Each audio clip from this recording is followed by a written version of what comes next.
There's a stone relief of a single illithid holding up a staff with a crowd of humanoids bowing before it. Illithids, also known as mind flayers, are tall, thin humanoids with rubbery blue-gray skin and 4 tentacles sprouting around their mouths, close to a meter long. They have no hair and penetrating, glowing eyes. Their hands have just 4 long fingers each with long, claw-like fingernails. Their feet have 2 large toes. Their psionic powers allow them to control their subjects. The relief depicts a time when the Illithid Empire held dominion over countless humanoid races. We pan back to see the relief hangs above a large, dark, circular room. The walls have an organic quality, as if there are veins bulging from stone. In the center of this room is a roughly meter-diameter round object, like a stone flower bud with a faint yellow light emanating from inside. Surrounding the bud lean gnarled stone, coffin-like pods, textured with lines of bulges like the muscles underneath the skin of a human. Red lights emanate from behind the coffin-like pods and from within them. A hatch opens and a white light illuminates the floor near the door. A shadow indicates a figure entering. The robed figure has purple-gray feet with 2 large toes instead of the usual 5. The figure levitates a bit off the ground and enters the room. The figure snaps, and the tendrils of one of the pods retract, revealing a still entrapped Gith Yankee woman. She is humanoid with yellow-green lizard-like skin, pointed ears, and just a snub of a nose. She is alive. From your perspective, you can see part of the room. The Gith woman is still mostly trapped in her pod, and your eyes can see that you are also trapped by your own pod, but can't move. You look to the center of the room. The figure raises an enclosed hand, but opens its long blue-gray hand finger by finger.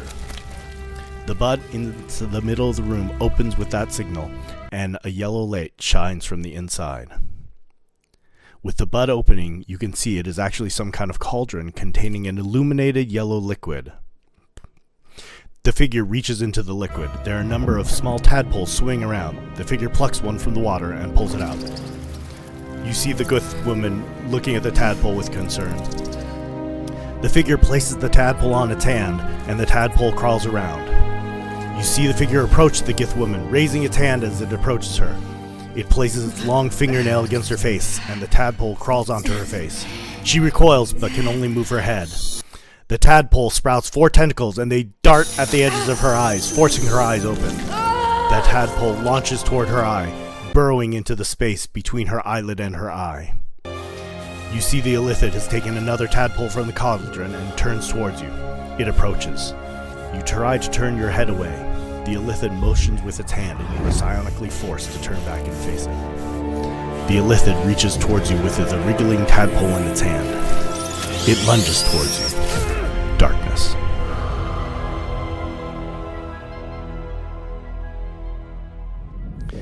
You open your eyes and struggle to focus. The Illithid is still in front of you. It floats away toward the ramp in front of the open door. The Illithid turns to its right and looks at a corpse of an Illithid on the ramp. The Illithid continues up the ramp and through the doorway. A cluster of waving plant-like tendrils lights up in front of the floating Illithid, the control room. The Illithid approaches, raises its hands together in gesture, and opens its hands.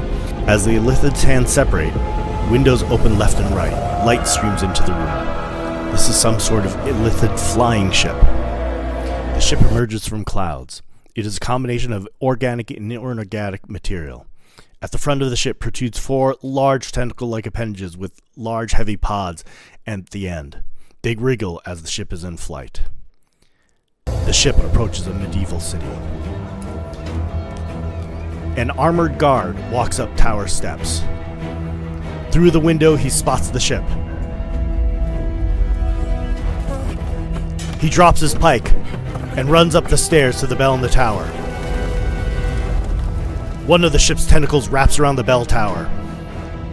The Illithid tenses his fingers and squeezes. The ship's tentacle crushes the middle of the bell tower, sending the top and bell falling down. People on the streets see the bell tower and run from the rubble and dust. Tentacles reach for the fleeing townspeople. As the tentacles touch them, the people are disintegrated into puffs of black smoke. In the ship, the disintegrated people appear in the coffin-like pods of the main chamber, trapped. As the ship continues above the city, a large portal opens in the sky behind the ship. From the portal, 3 large winged creatures fly through. They are dragons. The Illithid looks with concern. The dragons approach the ship. They have riders, Githyanki riders. Approaching the side of the ship, one drag roars and fire erupts from its mouth, strafing the side of the ship with flame. Another dragon lands on one of the tentacles and violently tears off the ship with its mouth. The Illithid swings its arms, and in coordination, one of the ship's tentacles slaps at the dragon. The dragon reels back and the rider falls off. At the last moment, a dragon swoops, catching the rider on its back. Another dragon lands at the top of the ship and bites through the interior. It pushes its head through and breathes fire inside. A large plume of fire races through corridors. The Illithid pulls 2 control tentacles from opposite sides of the controls and puts them together.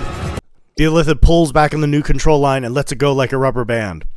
Over the city, the ship disappears in a puff of black smoke, leaving the dragons behind. Above a snowy mountain forest, black smoke appears and the ship emerges. The ship flies too close to the ground near a snowy forested canyon. A portal opens and the 3 dragons fly through in pursuit. Together, the 3 fly into the canyon after the Illithid ship. The ship skids against the side of the canyon, sending snow and debris below. Part of the canyon collapses, but the dragons dodge through.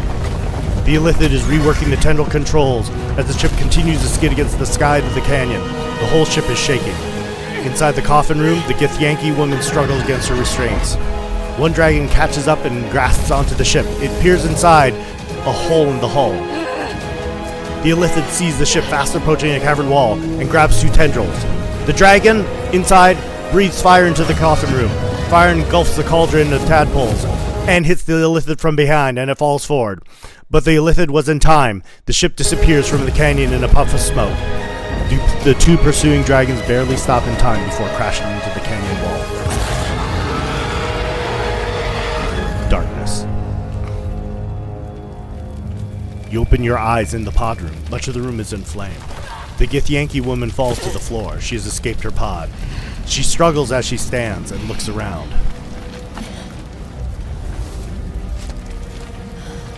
Through a hole in the hull, she can see outside. The ship is now inside a dark, rocky, thundery, craggy, red and black hellscape. Lightning and small explosions light up the landscape. A cloud of tiny, horn-winged red humanoids, imps, notices the ship and charges. This is some kind of hell mission, and there are hundreds of imps charging.